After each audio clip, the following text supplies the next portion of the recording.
to JHart Modelworks. We finally got the seatbelts in so we can complete the interior on the Tamiya NSX. Safety first!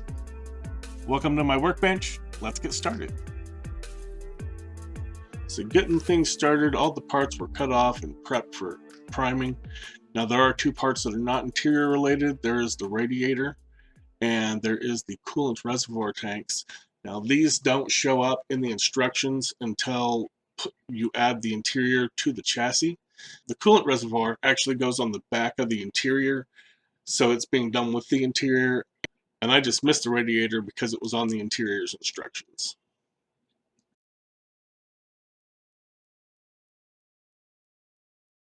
Once the parts were cut off the sprue, I cleaned them up with my UMP thinny stick sanders.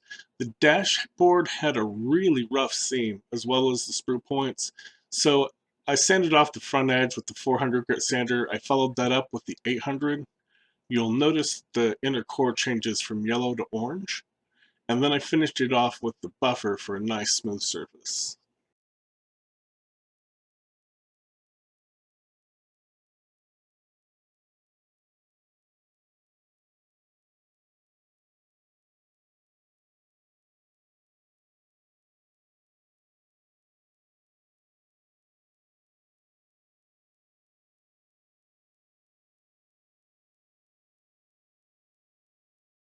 The seats needed a lot of work. There are huge seams on each side of the seat backs, and the seam around the headrest was a complete mess. It took a lot of work switching between my hard sanders and my foam sander to get it cleaned up, but this will be very visible through the windows, so you really want to make sure you address these seams.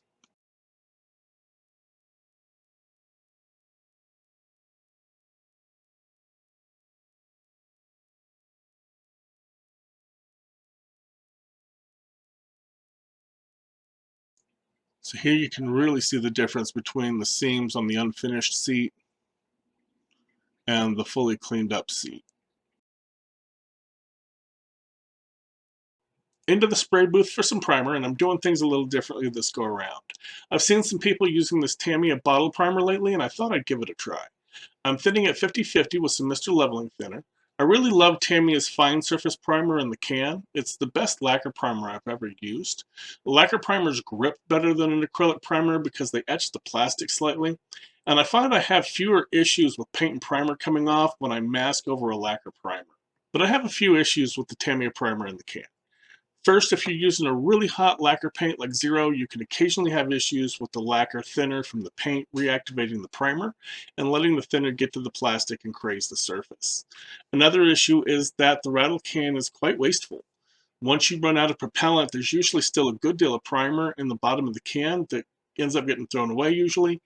And finally, is an issue with cans in general. The pressure at the beginning of the can is always stronger than at the end.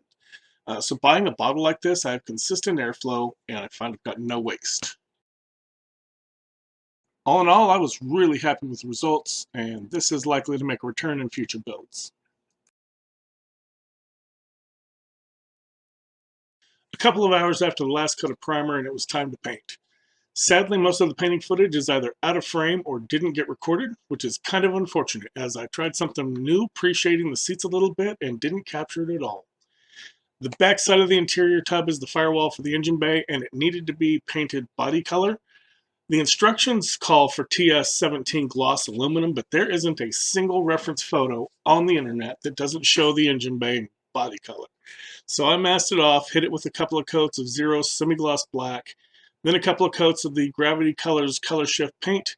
I'm not mixing a batch of 2K clear for this one panel, so I just hit it with a coat of Tamiya LP9 gloss clear, which is good enough for me.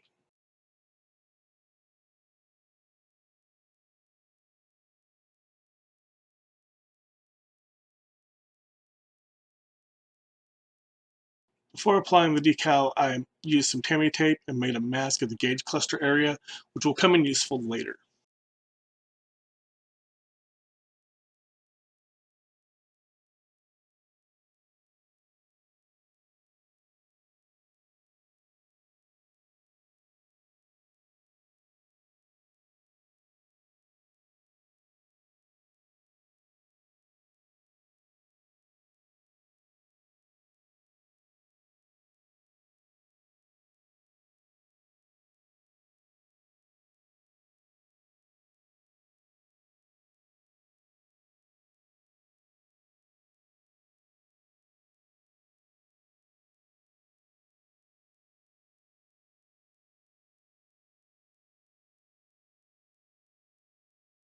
Tamiya provides two different gauge cluster decals for the Honda and Acura versions. I don't know why though, as there's no noticeable difference. Maybe if you have a magnifying glass, you might see a difference, but yeah, nothing you're going to see with the naked eye. I'll just go ahead and set that in place with some microset, and we'll move on once that dries.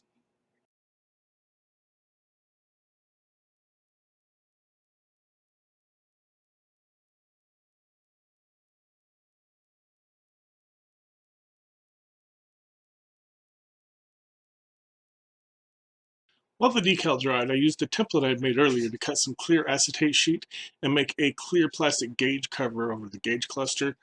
I glued it in place using some UV glue.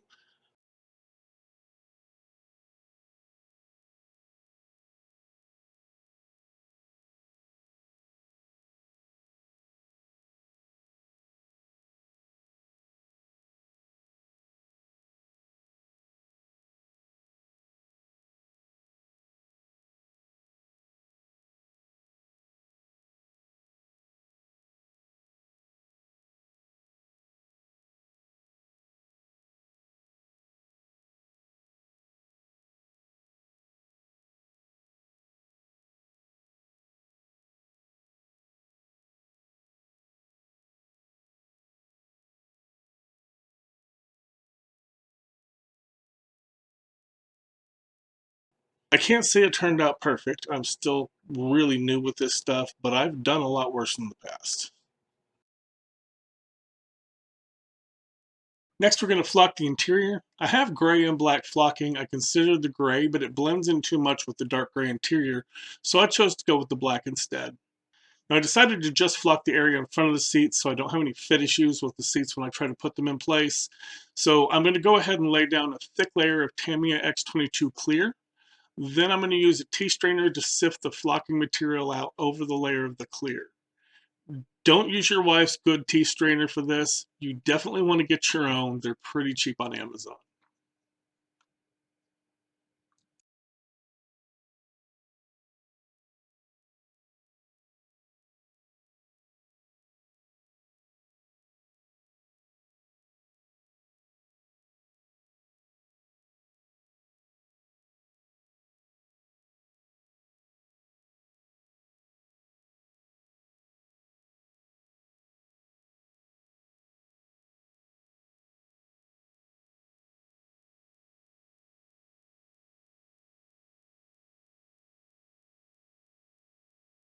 Let it dry for a while, then flip the tub over and tap the excess out on a sheet of paper. You can then fold the paper up and use it as a funnel to put the excess flocking back in the container for next time.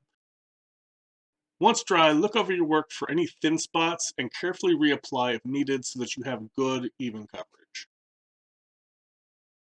So here I'm using my wide brush to put some more clear in just in the areas where it's thin. Don't try to recover the whole floor or it's going to look really uneven.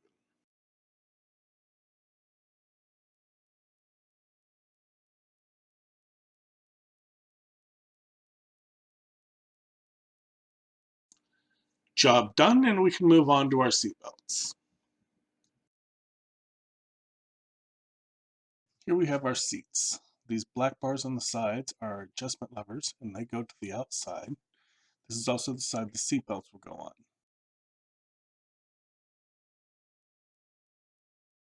I buy these resin seatbelt releases and I usually pre-paint the entire set at a time. And finally, we have gotten in our seatbelt hardware from Model Car Garage. I have two sheets now that have everything but the center row of latches. If I knew how to make photo etch, I would make a sheet of just latches. We're going to remove the releases from the resin sprue and use some CA glue to glue them in place. I'm not going to bother with cleaning up the bottom of the releases as they will be completely hidden by the seats anyhow.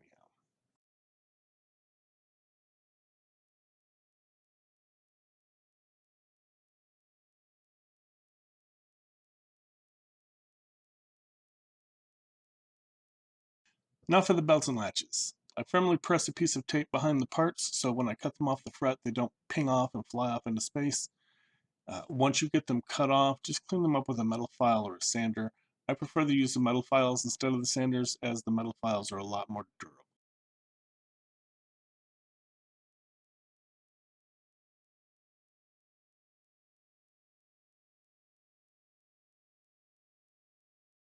Next, we need to cut off a section of ribbon. I get 1/16 inch or 1mm ribbon from Amazon for $5 or $6 usually. 50 yards will last forever. They didn't have the 50-yard roll of the blue, so I ended up buying 100 yards. I will never use all this blue ribbon. I like to cut one end at a diagonal, as the point makes it easier, in my opinion, to thread the ribbon through the really small opening in the seatbelt latch.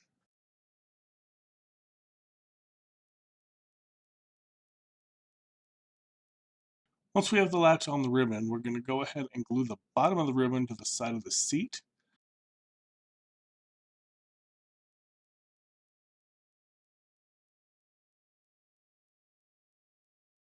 I then like to move the latch where I want it to sit and place a drop of glue on the back of the latch and press it to the ribbon just to hold it where I want it so that it's not falling.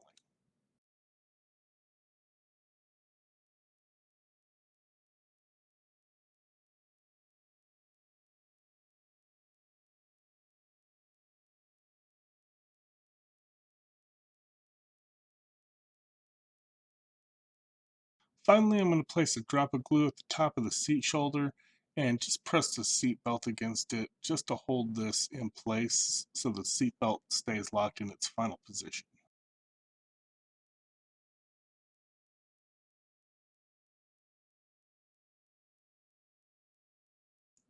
There we go, all done and ready for final assembly. Since we don't have footage of the paint, I want to take a quick look at the interior parts before we assemble everything. Starting with the seats, I'm not sure if you can see or not, but I tried something I've never done before, and I sprayed some black pre-shading into the creases for the seat. It's a very subtle effect, but I think not bad for the first try. Here we have the interior tub. I carried on the two-tone blue and gray in here as well. With the sides not being separate from the tub, masking everything off was a bit tricky. The door handle detail is completely missing. I tried to paint some in, but it's not great. Our steering wheel, the gear shifter, the emergency brake, our pedal assembly, the center console, it's got some nice detail in there, our steering column with its red start button, the dash assembly, which came out really nice, and finally a couple of parts for the engine bay and chassis, the coolant reservoir and the radiator.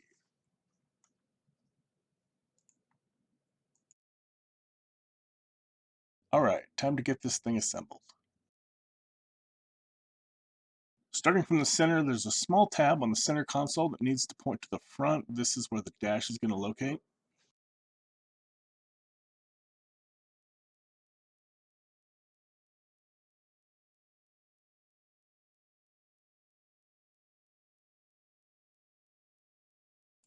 And we'll follow that up with the gear shift and the emergency brake.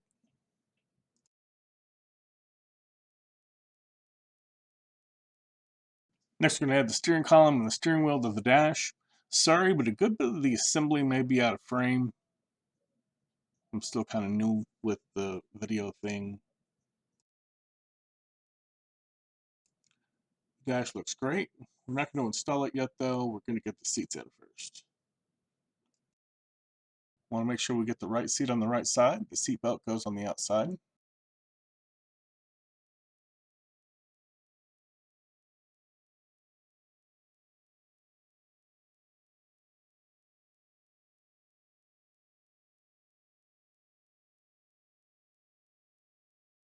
Getting the seats in place can be kind of fiddly. There's not really marked places for it. I mean, there's kind of, but the seat will go in wrong if you try and do it. It will let you put the seat in wrong.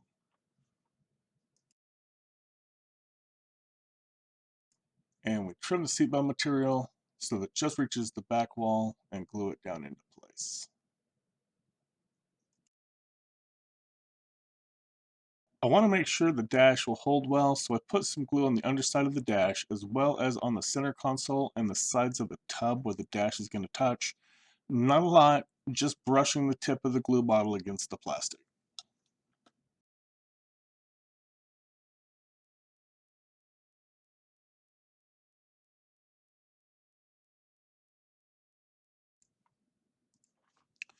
The interior tub looks great.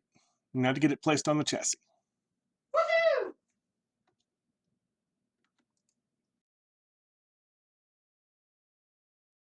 There are 4 locating pins on the bottom of the interior, and they go in these 4 holes on the chassis, so just apply some glue liberally and it'll drop right in place.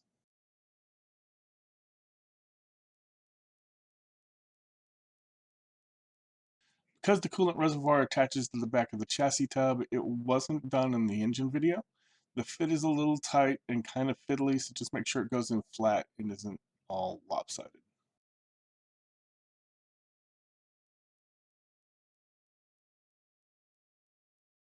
The radiator should have been done as part of the chassis video, but it's on the interior assembly steps, so I missed it. So I'm adding that in here right now.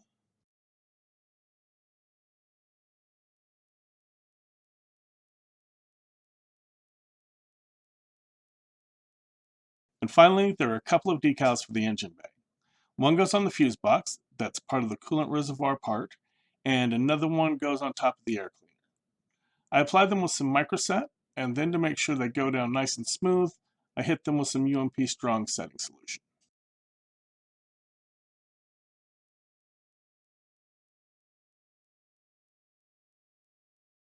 To remove the excess, lightly roll over it with a dry cotton bud.